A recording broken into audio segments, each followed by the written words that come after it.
Hey viewers, welcome back to your own channel Target Bullseye। जैसा कि आप सभी जानते हैं कि ये जो 2021 का ईयर रहा है, एक तरीके से ये आपके आईपीओ का सीज़न भी रहा है। उसी तरीके से एक आईपीओ आया था रोलेक्स रिंग्स लिमिटेड, जिसके बारे में आज हम लोग बात करने वाले हैं। और ये कंपनी अपने आईपीओ के थ्रू आपके स्टॉक मार्केट में इसने डेब्यू किया था। तो आज जानेंगे इस वीडियो में कि ये कंपनी क्या करती है एंड देन फिर इसके चार्ट के ऊपर ये बात करेंगे कि इनके लेवल्स एंड टारगेट क्या निकल के आते हैं। बने रहिए वीडियो में आखिरी तक ताकि आपसे कुछ भी चीज़ें छूटे नहीं। तो सबसे पहले हम लोग बात करने वाले हैं इस कंपनी के कि ये कंपनी इस्टेब्लिश कब हुई है। ये इस्टेब्लिश हुई थी 1988 में, जहाँ से इन्होंने स्टार्ट किया था अपनी जो भी मैन्युफैक्चरिंग ऑपरेशन है। और साथ ही साथ इनका जो फर्स्ट प्लांट सेटअप हुआ था, मैन्युफैक्चरिंग प्लांट, वो हुआ था राजकोट में। अब हम लोग अगर इनके प्रोडक्ट पोर्टफोलियो को जानने की कोशिश करें तो ये वाइड रेंज ऑफ प्रोडक्ट्स बनाते हैं, जिनमें से आते हैं आपके बियरिंग रिंग्स और part of gear box and साथ ही साथ जितने भी ऑटोमोटिव कंपोनेंट होते हैं जो आप ऑटोमोटिव इंडस्ट्री में यूज़ होते हुए देखते होंगे, वो सारे ही पार्ट्स ये कंपनी बनाती है। साथ ही बात करें तो it is the one of the top 5 forging companies in India in terms of installation capacity and manufacturer and global supplier of hot rolled forged and machine bearing rings and automotive component for the जो भी segment है आपके vehicles में, including जितने भी आपके two wheelers हैं, passenger vehicles हैं, कमर्शियल व्हीकल्स हैं, of highway vehicles, electric vehicles, included industrial machinery, wind turbines and railway amongst other segment. तो इतने सारे आपके सेगमेंट में ये कंपनी इनके लिए मैन्युफैक्चर करते हुए आपको नज़र आ रहे हैं। हॉट रोल्ड फोर्स एंड साथ ही साथ जितने भी मशीन बियरिंग रिंग्स हैं एंड कंपोनेंट्स। अब अगर बात करें जिस तरीके से इन्होंने अपनी मैन्युफैक्चरिंग कैपेबिलिटीज़ के थ्रू इन्होंने अपने जितने भी टूल्स डिज़ाइन किए हैं, या फिर आप कह सकते हैं जो इनके पास प्रोडक्ट डेवलपमेंट कैपेबिलिटीज़ हैं, इनके थ्रू इन्होंने काफ़ी wide range of product offer किए हैं लोगों तक। और साथ ही साथ बात करें तो ये अभी एज अ सप्लायर काम करें डोमेस्टिक एंड इंटरनेशनल बेसिस पे। एंड अगर यहाँ पे हम लोग देखें तो ये Tier 1 सप्लायर्स हैं टू दी जितने भी ग्लोबल ऑटो कंपनीज़ हैं एंड सम ऑफ दी जो ऑटो OEMs हैं, जिनके लिए भी ये काम करते हुए आपको नज़र आते हैं। अब अगर यहाँ पे हम लोग देखें इस कंपनी के थोड़े और ओवरव्यू, तो मार्केट लीडरशिप पोजीशन की बात करें तो इस कंपनी ने 4.7 मिलियन टन पर एनम के कैपेसिटी पे इन्होंने अपने जो भी फॉर्जिंग जो प्रोडक्ट है वो मैन्युफैक्चर किया है। साथ ही साथ ये 5th लार्जेस्ट फॉर्जिंग कैपेसिटी है इनके पास इंडिया में। साथ ही साथ आप देख सकते हैं 60 कस्टमर्स हैं अक्रॉस कितने 17 कंट्रीज़ में। नेक्स्ट यहाँ पे देखें तो हमने बात की थी Tier 1 सप्लायर रहे हैं आपके, और one of the key supplier है आपके bearing rings in India and suppliers of the most leading bearing companies. उसके बाद बात करें तो इनके पास जो अराउंड फुल टाइम एम्प्लॉयज़ की बात करते हैं वो हैं 1815 इनके फुल टाइम एम्प्लॉयज़ और 654 इनके कॉन्ट्रैक्चुअल एम्प्लॉयज़ हैं। यहाँ आप देख सकते हैं इनको काफ़ी सारे अवार्ड्स भी मिल चुके हैं, जितने भी ये आप न्यू प्रोडक्ट डेवलपमेंट के जो भी ये काम कर रहे हैं उसके बेसिस पे काफ़ी सारे कंपनीज़ की तरफ से, जहाँ पे आप देख सकते हैं फोर्ड हो गए या हुंडई की बात कर ले, तो ऐसे इनके तरफ से भी इनको काफ़ी सारे अवार्ड्स मिले हुए हैं। बाकी ये कंपनी ISO सर्टिफाइड कंपनी भी है। नेक्स्ट यहाँ पे बात करें अगर मैन्युफैक्चरिंग कैपेबिलिटीज़ के बारे में, तो ये कंपनी 33 इयर्स के एक्सपीरियंस के साथ साथ 22 फॉर्जिंग लाइंस की कैपेसिटी पे ये काम कर रहे हैं, जहाँ पे फॉर्जिंग लाइंस ये मैन्युफैक्चर कर रहे हैं with the capacity of 1,44,750 tons per annum. वहीं अगर बात करें 528 स्पाइंडल ये इंस्टॉल कर चुके हैं with the capacity of 69 million parts per annum. तो आप देख सकते हैं यहाँ जितने भी नंबर्स आपको नज़र आ रहे हैं, जो भी इनकी कैपेसिटी है वो काफ़ी लार्ज नंबर में आपको नज़र आने वाले हैं पर एनम के बेसिस पे। अब अगर इनके डाइवर्स प्रोडक्ट पोर्टफोलियो की बात करें तो बियरिंग रिंग्स में आप देखेंगे कुछ डिफरेंट इनके प्रोडक्ट्स नज़र आएंगे आपको, और ऑटोमोटिव कंपोनेंट की बात करें तो यहाँ पे भी आपको डिफरेंट ऑटोमोटिव कंपोनेंट देखने को मिलेंगे, जो आपके बहुत सारे सेक्टर्स में या बहुत सारे इंडस्ट्री में यूज़ किए जाते हैं। उसके बाद यहाँ पे अगर हम लोग बात करें तो यहाँ इनके 6,163 मिलियन रेवेन्यू इनके जनरेट हुए हैं फ्रॉम द ऑपरेशन इस FY21 में। उसके बाद बात करें अगर एबिटा की तो 1123 मिलियन इनके एबिटा निकल के आ रहे हैं FY21 में। और पैट की बात करते हैं तो पैट भी इनके अच्छे खासे आपको बनते हुए दिखे हैं, जो कि हैं 870 मिलियन के आसपास। अब यहाँ पे बात कर ले अगर रेवेन्यू कंट्रीब्यूशन की कि इनके जो रेवेन्यू है इनमें कितना परसेंट इनके बेयरिंग रिंग्स का है, तो 60% आपके बेयरिंग रिंग्स का आपको रेवेन्यू कंट्रीब्यूशन देखने को मिलेगा। और अगर हम लोग यहाँ पे ऑटोमोटिव की बात करें तो 40% के आसपास यहाँ नज़र आ रहा है आपके H1 FY22 में। अब आगे बढ़ते हैं वीडियो में और यहाँ पे देखते हैं कि ग्लोबल जो बेयरिंग इंडस्ट्री है वो कैसे यहाँ पे एक्सपेक्टेशन है और किस तरीके से यहाँ आपके इस कंपनी का आप कह सकते हैं कि पार्ट इस कंपनी का रहा है। तो नॉर्मली आप देखेंगे तो 50 बिलियन साइज़ है ग्लोबल बेयरिंग मार्केट का, जिनमें से ऑटोमोटिव आफ्टर मार्केट है 8%, ऑटोमोटिव OEM है 30%, इंडस्ट्रियल आफ्टर मार्केट है आपके 23% एंड इंडस्ट्रियल OEM है आपके 39% के आसपास। अब अगर यहाँ देखें तो 80% जो है डोमेस्टिक मार्केट शेयर आपके रोलेक्स जो कंपनी है इसका है। और यहाँ पे आप देख सकते हैं टॉप 5 प्लेयर्स इन्हीं मतलब इसी कंपनी के हैं। आप यहाँ पे ब्रांड नेम आप पढ़ सकते हो, बाकी अदर्स के 20% है। नेक्स्ट यहाँ पे अब अगर हम लोग बात करना चाहें तो यहाँ हम लोग बढ़ते हैं आगे और यहाँ पे अगर देखें इनके बियरिंग रिंग्स के अंदर कौन कौन से प्रोडक्ट और किस तरीके से ये काम करें, तो one of the key manufacturer तो है ही आपके बियरिंग रिंग्स में, वो भी इंडिया में, और इनका ज़्यादा करके फोकस है hot rolled and machine bearing rings के ऊपर। कस्टमर की बात करें तो कस्टमर्स आपके अलग अलग आपको यहाँ कस्टमर्स भी नज़र आ रहे हैं, टिमकन है या फिर SKF NBC है। उसके बाद अब अगर हम लोग देखते हैं यहाँ पे तो जितने भी आपके ऑटोमोटिव कंपोनेंट की बात कर ले तो ऑटोमोटिव कंपोनेंट की जो प्रोडक्ट पोर्टफोलियो है उनमें आते हैं आपके wheel hubs, shafts and spindles and gear among others. उसके बाद यहाँ आप कस्टमर्स देख सकते हैं, कस्टमर्स में ये Tier 1 सप्लायर्स रहे हैं auto OEM across the various segment including 2W, PV, CV, OHV and EV। अब बढ़ते हैं हम लोग थोड़ा और वीडियो में आगे की तरफ और बात करते हैं हम लोग कि यहाँ एनालिस्ट की क्या राय निकल के आ रही है। आई होप अभी तक आपको वीडियो जो है जो हम बताना चाह रहे थे वो आपको समझ आया हो।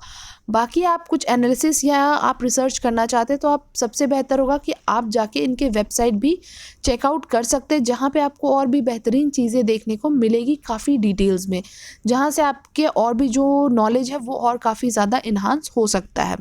अब अगर यहाँ बात करें तो एनालिस्ट यहाँ पे आपको 100% एनालिस्ट आपको बुलिश यहाँ पे देखने को मिल रहे हैं। बाकी आपको क्या करना है वो आप रिसर्च एनालिसिस के बाद अपने जो भी डिसीजन है वो आप बना सकते हैं। उसके बाद बात करें कंपनी के किस तरीके के क्वार्टरली बेसिस के रिजल्ट्स रहे हैं तो ये आपके सामने है। हम लोग बात करने वाले हैं Q2 FY22 के नंबर्स के ऊपर।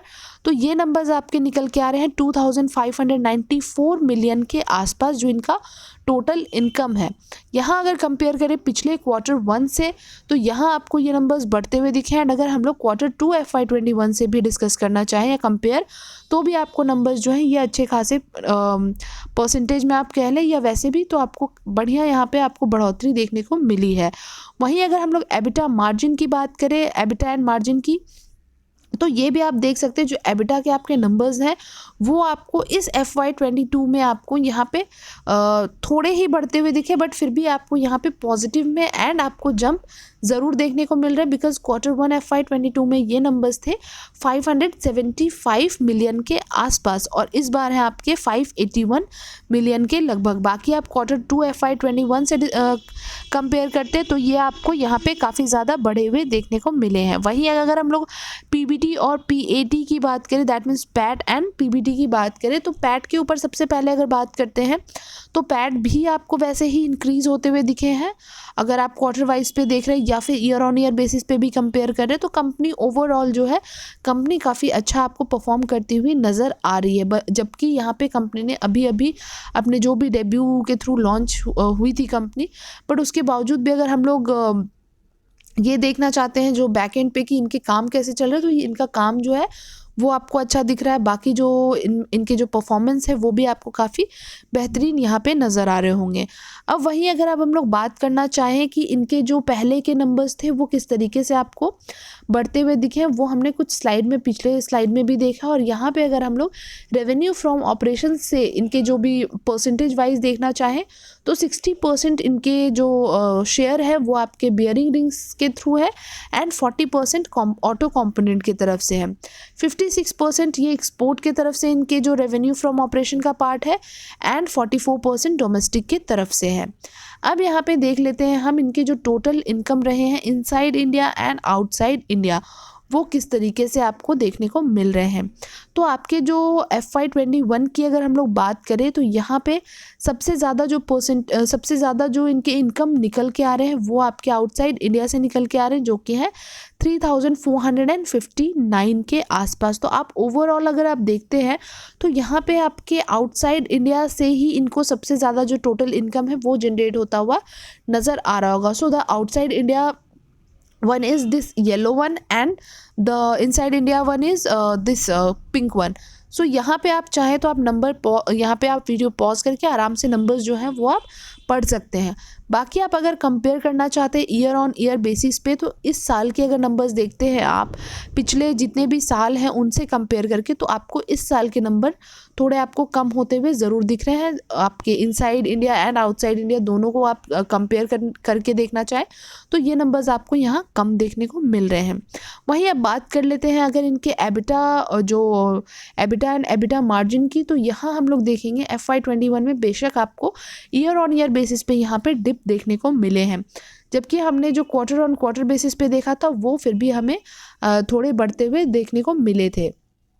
उसके बाद बात करें अगर इनके जो पैट हैं और पीबीटी हैं तो पीबीटी एंड पैट के नंबर्स भी आपको यहाँ पे उसी तरीके से देखने को मिल रहे हैं कि आपके जो FY20 के नंबर्स थे उनसे थोड़े से आपको बेहतरीन इस बार FY21 के नंबर्स देखने को मिलेंगे। क्योंकि जो पीबीटी की अगर हम लोग बात करें तो जहाँ पीबीटी इनके FY20 में 721 मिलियन के आसपास बनता हुआ दिखा था, जबकि सबसे बेहतरीन आपको ये FY19 में निकल के आता हुआ नज़र आया था। बट अगर बात करें हम लोग FY21 की तो FY21 में 752 मिलियन के आसपास है। तो पिछले साल के कंपेयर इस बार थोड़ा आपको ठीक यहाँ नज़र आ रहा है। वहीं अगर हम लोग पैट की बात करते हैं तो पैट हमें यहाँ पे बाकी साल के कंपैरिजन में यहाँ पे पैट आपको काफ़ी बेहतरीन तरीके से बढ़ता हुआ ज़रूर नज़र आया है। उसके बाद अब हम लोग बात कर लेते हैं कंपनी के जो यहाँ पे आपको ROE है एंड ROCE है। तो अगर हम लोग FY21 की बात करें तो हमें फिर भी जो हमारे क्राइटेरियाज़ होते हैं आपको उसके ऊपर तो नज़र आ रहा है, बट हाँ पिछले बाकी साल के कंपैरिजन देखें तो यहाँ आपको वीकनेसेस देखने को मिले हैं। अब बढ़ते हैं हम लोग sales and profit growth percentage की तरफ। यहाँ आपको सेल्स ग्रोथ में डिक्लाइन देखने को मिला है पिछले 3 साल से 1 साल के मुकाबले 1 साल में। और अगर हम लोग प्रॉफिट ग्रोथ की बात करें तो प्रॉफिट ग्रोथ में एक अच्छा खासा जंप भी देखने को मिला है। अब यहाँ पे देख ले तो कंपनी के ऊपर आपको डेट भी नज़र आ रहे हैं, साथ ही साथ आपके जो डेट के नंबर्स हैं वो हैं 249.49 करोड़ के आसपास। और कैश की बात करें, जो कैश अवेलेबल है कंपनी के पास वो बहुत ज़्यादा नंबर में तो नहीं है, बट हाँ 10.42 करोड़ के आसपास कंपनी के पास आपको अभी कैश नज़र आ रहे हैं। उसके बाद बात करें कौन कौन से म्यूचुअल फंड है जो आपको इसमें इन्वेस्टमेंट करते हुए नज़र आ रहे हैं, तो यहाँ आप देख सकते हैं आपके 4 म्यूचुअल फंड्स हैं। उससे पहले हम लोग देख लेते हैं कि कितने परसेंट है जो म्यूचुअल फंड इसमें आपको इन्वेस्टमेंट करते हुए दिखे हैं इस क्वार्टर में। तो उसकी बात करें तो यहाँ पे आपके 18% के आसपास जो DIIs है वो इन्वेस्टमेंट करते हुए नज़र आ रहे हैं। और उसके बाद आप अगर हम लोग बात कर लेते हैं यहाँ पे जो शेयर होल्डिंग पैटर्न है, प्रमोटर्स के पास कितने होल्डिंग्स हैं, वो आपके 58% के पास होल्डिंग्स हैं। DIIs के हमने देख ही ली हैं, पब्लिक के पास 20% है एंड FII के पास 4% है। बाकी वहीं प्रमोटर्स के ऊपर प्लेजिंग की बात करें तो किसी भी तरह की कोई प्लेजिंग नज़र नहीं आ रही है। अब बात करते हैं कौन से म्यूचुअल फंड है, तो ये है आपके first one is from ICICI prudential small cap fund direct plan growth. इनके 2.35% के आसपास होल्डिंग है, इन्वेस्टमेंट है। उसके बाद Invesco India small cap fund direct growth 1.77%। Kotak small cap है जिनके आपको 1.32% इन्वेस्टमेंट दिखेंगे। और बाकी अगर बात करते हैं लास्ट वन की, तो ये हैं आपके axis small cap fund direct growth जिनके 1.29% के आसपास इन्वेस्टमेंट देखने को मिल रहे हैं। अब बात कर लेते हैं यहाँ पे सबसे पहले इसके चार्ट के ऊपर। जब हम चार्ट पे देख रहे हैं तो आप देख सकते हैं ये कंपनी जब अपनी लिस्टिंग हुई थी इस कंपनी की, तो आप यहाँ पे देखेंगे जो आपका डेट था अराउंड आपके 9 अगस्त के आसपास इसका डेट था, आईपीओ लॉन्च हुआ था। और उसके बाद इसकी जो प्राइस बैंड रखी गई थी वो 900 के आसपास थी। और अगर हम लोग बात करें इसकी क्लोजिंग या फिर सबसे हाईएस्ट प्राइस की, तो ये शेयर आपको उस टाइम पे जाता हुआ दिखा था 1250 के आसपास। और अगर हम लोग यहाँ पे बात करते हैं तो ये कंपनी की अगर हम लोग सब्सक्रिप्शन की बात करें तो सब्सक्रिप्शन तो इसमें काफ़ी अच्छी खासी आपको होती हुई दिखी थी। 130 टाइम्स आपको यहाँ पे जो इनके सब्सक्रिप्शन है वो होते हुए नज़र आए थे। अब अगर बात करें इस कंपनी में जिन्होंने भी इन्वेस्ट किया है उनको जो रिटर्न्स हैं वो आपको यहाँ पे अच्छे मिले होंगे, बट नो डाउट आपके पास एक और अच्छा मौका आपको अभी कुछ टाइम पहले भी मिला था। आप चाहते तो आप वहाँ पे भी इन्वेस्टमेंट कर सकते थे, बट कोई बात नहीं, आप चाहे तो अभी भी आप इसमें इन्वेस्टमेंट कर सकते हैं। यहाँ पे आपको थोड़े अभी भी पोटेंशियल आपको यहाँ नज़र आ रहे हैं। आप कोशिश कर सकते हैं कि यहाँ अगर मार्केट में प्रेशर आपको कभी भी दिखे और नीचे के प्राइस पे थोड़ा भी आपको मिले तो आपके लिए ही बेहतर होगा कि आप थोड़े नीचे के प्राइस पे भी आप इसमें इन्वेस्टमेंट कर सकते हैं। तो 1095 के आसपास आप चाहे तो आप इसमें एंट्री के लिए मौके ढूंढ सकते हैं। अदरवाइज़ यहाँ से आपको एक ये ब्रेकआउट ऑलरेडी ये दे चुका है शेयर, और यहाँ से आपके ऊपर की जर्नी ये ऑलरेडी स्टार्ट करता हुआ भी नज़र आ चुका है। आने वाले टाइम में ये 1195 आपको जाता हुआ दिखेगा ही दिखेगा। उसके बाद की अगर एक्सपेक्टेशन रखें तो 1250 के बाद ये आपको 1300 के आसपास भी जाता हुआ नज़र आ सकता है। बाकी हमने जो अभी कंपनी के जो बाकी फिनेंशियल्स हमने डिस्कस किए हैं वो हमें क्वार्टरली बेसिस पे अभी तक तो अच्छे दिखे हैं। बाकी अगर हम लोग बात करते हैं जो ऑटोमोटिव सेक्टर्स जो भी हैं उनमें आपको एक तरीके से अभी जो चीज़ें हैं वो सुधार होती हुई दिख रही है, और जितने भी उनके बेसिस पे जो भी प्रोडक्ट बनाती हुई कंपनीज़ हैं उनमें भी आपको आने वाले टाइम में और इम्प्रूवमेंट दिखने वाले हैं। आप चाहें तो उसी बेसिस पे या फिर अपने रिसर्च एनालिसिस के बेसिस पे आप इस कंपनी के लिए इन्वेस्टमेंट स्टार्ट कर सकते हैं। बाकी एक बार अपने फिनेंशियल एडवाइज़र से कनेक्ट करना बिल्कुल भी ना भूलें। आई होप आज की वीडियो में जो भी हमने बताया है या जो भी बताने की कोशिश की है वो आपको समझ आया हो। बाकी कोई भी डाउट है चाहे तो इस वीडियो से रिलेटेड या फिर हमारे किसी भी वीडियो से रिलेटेड, आप अपने क्वेरीज हमारे कमेंट बॉक्स में डाल सकते हैं, ताकि हम जब भी देखें हम आपको जल्द से जल्द रिप्लाई करने की कोशिश ज़रूर करें। चलिए मिलेंगे हम लोग आपसे नेक्स्ट वीडियो में बहुत ही जल्द। तब तक के लिए thank you and take care.